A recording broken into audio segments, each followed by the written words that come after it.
السلام علیکم ورحمۃ اللہ وبرکاتہ۔ وعلیکم السلام ورحمۃ اللہ وبرکاتہ۔ مفتی صاحب کاروبار کے لیے کوئی وظیفہ بتا دیں، کام کے لیے اور اپنے مکان کے لیے بھی۔ اپنا مکان بنانا کوئی ضروری نہیں ہے، میرا اپنا ذاتی مکان نہیں ہے، تم مجھ سے وظیفے مانگ رہے ہو۔ کرائے پہ رہو، مزے اڑاؤ، اور کیا۔ اپنا مکان تو بے وقوف لوگ بناتے ہیں بہت پیسہ دے دیا اللہ نے اضافی، تو پھر بنا لو، ادھر ادھر ضائع ہو جائے گا، چلو اپنا مکان بنا لو، ورنہ مکان پہ بے وقوف لوگوں کا کام ہے یار۔ مجھے سب سے زیادہ ضرورت ہے اپنے مکان کی، کیونکہ میرے تو بچے بھی ماشاء اللہ ہول سیل کے حساب سے، اور گھر بھی، تو مجھے ضرورت نہیں، مسافر خانہ ہے یار۔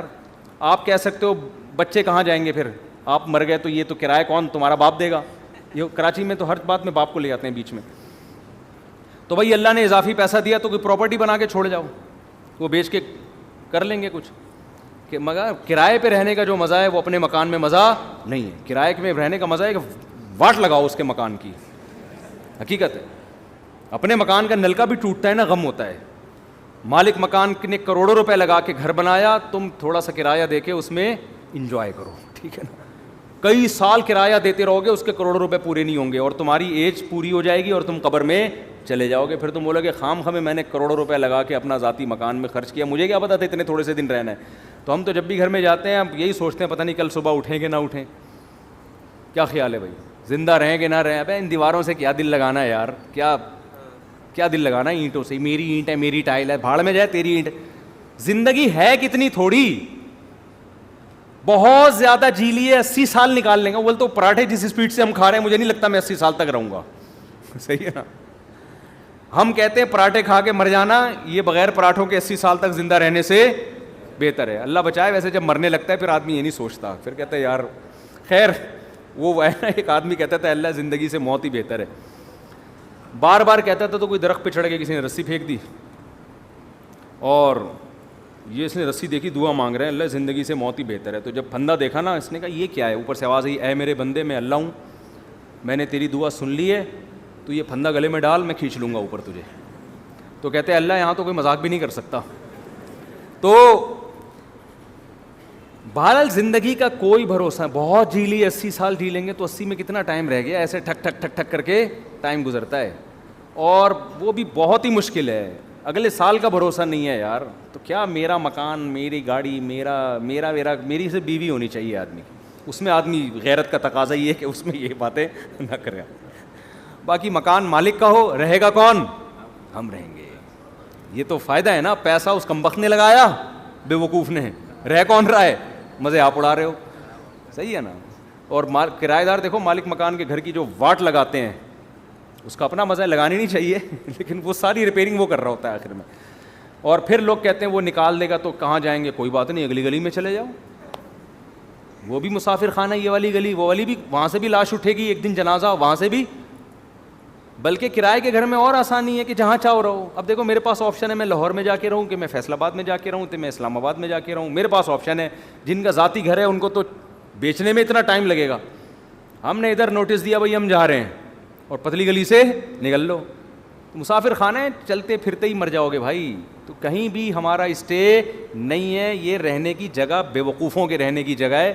جو دنیا کا پرلے درجے کا انٹرنیشنل بے وقوف ہے، گدھا ہے، وہ اس دنیا کو سمجھتا ہے کہ رہنے کی جگہ، جس میں تھوڑی سی سینس ہے نا، پی کے نہیں آیا ہے، اس کو پتہ ہے یہ رہنے کی جگہ نہیں ہے، دل لگانے کی جگہ نہیں ہے۔ یہ بے وقوف اور گدھے ہیں جو ان اینٹوں سے دل لگاتے ہیں۔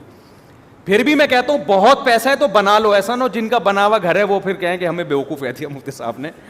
ان کے بارے میں تعویل کرتا ہوں کہ ان کے پاس اتنا پیسہ تھا کہ انہوں نے کھا بھی لیا، پی بھی لیا، شادیاں بھی ہو گئیں، بچے بھی ہو گئے، اب ان کو سمجھ میں نہیں آ رہا ہے، انہوں نے کہا چلو گھر بنا لیتے ہیں، اس کا فائدہ یہ ہوگا کہ بچوں کے کام آ جائے گا پراپرٹی۔ حدیث میں یہ ترغیب ہے کہ اگر اللہ نے آپ کو پیسہ دیا، نہیں دیا تو ٹینشن نہ لو، اللہ پہ توکل کرو، اللہ نے آپ کو کھلایا، بچوں کو بھی کھلائے گا۔ لیکن صحیح حدیث ہے، اگر اللہ نے پیسہ دیا ہے تو پھر حدیث میں ترغیب ہے بچوں کے لیے چھوڑ کے جاؤ، بچوں کو لاوارث مت کرو۔ تو کچھ اتنا تھوڑا بہت بچا لیں بچوں کے لیے، اس کا طریقہ ہے پلاٹ لے کے ڈال دیں، سمجھتے ہو؟ پلاٹ لے کے ڈال دیں، اس کی قیمت زیادہ تیزی سے بڑھتی ہے، جب آپ مریں گے تو وہ بہت اوپر جا چکا ہوگا، بچوں کے کام آ جائے گا۔ تو ورنہ بعض دفعہ ایسا ہوتا ہے کہ بچے رل رہے ہوتے ہیں، پاؤں میں پہننے کی چپل نہیں ہوتی ان کے پاس، تو اگر اللہ نے مال دیا ہے تو پھر بچوں کے لیے کچھ آپ کو بنا کے جانا پڑے گا، سمجھتے ہو؟ تو اس نیت سے کوئی کر لے تو ٹھیک ہے. یہ پتہ نہیں کہاں سے بات آئی تھی, یہ سوال پوچھا کیا تھا, ہم نکل کدھر کو لیے ہیں. کاروبار کا وظیفہ, مکان کا وظیفہ تو میں نہیں بتاؤں گا, ذاتی مکان ضرورت ہی نہیں ہے. کیا کاروبار کے لیے میں وظیفہ بتا دیتا ہوں. وہ وظیفہ یہ ہے کہ صبح اٹھ کے جاگنگ کرو, پہلے تو فجر کی نماز پڑھو, پھر جاگنگ کرو, پھر پٹھان روٹے کے 2 پراٹھے کھاؤ.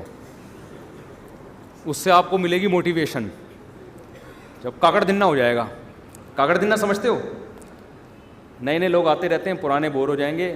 دیکھو قوالی جب شروع ہوتی تھی نا, شروع میں آرام آرام سے چلتا ہے, قوالی میں آرام آرام سے چلتا ہے نا, ایک ہی سر میں ہوتے ہوتے پھر کاکڑ دنہ ایک دم جوش میں آتا ہے. تو کاکڑ دنہ کا مطلب یہ ہوتا ہے ایک دم ہٹو بچوں کام ہو جائے اور ایک دم طبیعت میں جوش آ جائے. تو صبح فجر کی نماز پڑھو, پھر اس کے بعد کرو طبیعت سے جاگنگ, خوب پسینہ نکالو. پراٹھے نہیں کھاؤ, جو مرضی کھانا ہے کھا لو. اس تو ہو جائے گا, کیا ہو جائے گا, کاکڑ دنہ. آپ کی اسپیڈ بڑھ جائے گی. پھر آپ پلاننگ کرو میں نے کرنا کیا ہے, اور تہجد میں 2 رکعت پڑھ کے اللہ سے دعا بھی مانگ لو کہ اللہ مجھے رزق دے. حدیث میں آتا ہے اللہ تعالیٰ رات کے آخری حصے میں آسمان دنیا پہ آ کے کہتے ہیں حل میں مسترزقن ارزق لا, کوئی ہے روزی طلب کرنے والا, میں اس کو روزی دوں. تو وظیفوں میں ٹائم ضائع کرنے کے بجائے اس وقت 2 رکعت پڑھ کے اللہ سے کیا مانگ لو, روزی مانگ لو. ہمارے یہاں کیا کرتے ہیں, میں کسی کو بتاتا ہوں نا تہجد میں 2 رکعت پڑھ کے اللہ سے روزی مانگ لے. وہ تہجد میں 2 رکعت پڑھنے کے لیے اٹھتا ہے, اس کے بعد پھر سوتا ہے, 1 بجے اٹھتا ہے پھر وہ. تو اللہ کیا کہے گا, مانگ تو روزی رہا ہے, کام سارے نحوست والے کر رہا ہے. روزی کو دھکا دینے والی بات ہے نا. جو 1 بجے سو کے اٹھے گا, اور کراچی میں 2 بجے کسی کو فون کرتا ہوں, کہتے ہیں میں ناشتہ کر کے آ رہا ہوں, دوپہر 2 بجے میں کیا کر کے آ رہا ہوں, ناشتہ کر کے آ رہا ہوں. تو کاروبار گیا کہاں, تیل لینے. آپ کہہ سکتے ہو کہ میں فجر کے بعد جاگنگ کر کے رات کو تہجد میں 2 رکعت پڑھ کے اللہ سے دعا مانگوں گا, پھر فجر کے بعد جاگنگ کروں گا, پھر آپ کے مشورے پر 2 پراٹھے کھاؤں گا. اور کاکڑ دن 2 پراٹھے, یہ ویسے ہی کہہ رہا ہوں میں, مزہ آتا ہے کہنے میں یار, پتہ نہیں کیوں پراٹھے میں. باقی آپ جو مرضی کھاؤ, پراٹھے تو نقصان دیتے ہیں لیکن جو مرضی کھاؤ. اس کے بعد پھر میں جب یہ سارے کام کروں گا, میں دکان جاؤں گا تو میرے علاوہ کوئی بندہ شاپ پہ ہوگا ہی نہیں. تو کاروبار کیسے چلے گا صبح صبح؟ صحیح حدیث ہے بورک لامتی فی بکورہا, اللہ نے میری امت میں صبح کے وقتوں میں برکت. یہ میری بھی روٹین خراب ہوئی ہوئی ہے, میری اپنی روٹین بھی خراب چل رہی ہے کراچی کی وجہ سے, لیکن اس کو سیٹ کرنے کی ضرورت ہے. تو صبح حدیث میں آتا ہے اللہ نے برکت رکھی ہے. اب لوگ کہتے ہیں ہم جب صبح دکان پہ بیٹھیں گے تو ہمارے علاوہ اس پوری کائنات میں کوئی بھی نہیں ہوگا, تو کسٹمر ہوگا ہی نہیں, تو کاروبار چلے گا کہاں سے؟